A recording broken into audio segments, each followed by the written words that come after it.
Let's talk Sunday Night Football. Texans Chiefs. Alex Smith was excellent for Kansas City, going over 300 yards with 3 touchdowns as the Chiefs remain undefeated, topping the Texans. Smith connected with Charkandrick West for 2 scores and DeAnthony Thomas for another. Meanwhile, bad news for the Texans. J.J. Watt suffered a fracture in his left leg and is reportedly out for the rest of the season.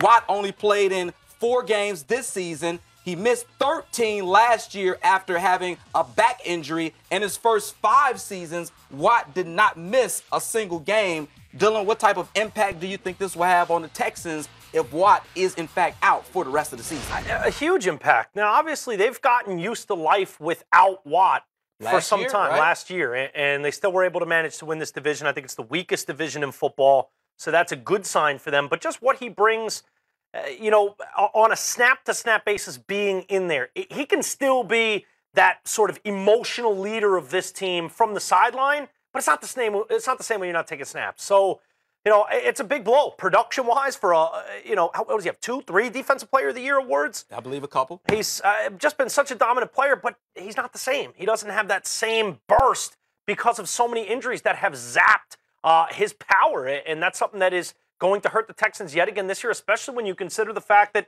they really hang their hat on the defensive side of the ball. I know the more Deshaun Watson gets comfortable with Bill O'Brien's offense and the Texans continue to grow and take baby steps towards being a really two-headed monster of a good defense and a good offensive football team, their DNA is still on that defensive side of the ball. And the heart and soul of that DNA, that defensive side, is 99. So, what about the Chiefs, though? The fact that they're the only undefeated team in the league, that has to be pretty surprising. And we've seen Alex Smith throw the ball down the field. Right? 300-yard games now. He has been labeled a game manager. How shocked are you?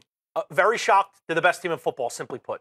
We'll see if the Chiefs can keep that going. Solid win for them on Sunday Night Football as they take down the Texans.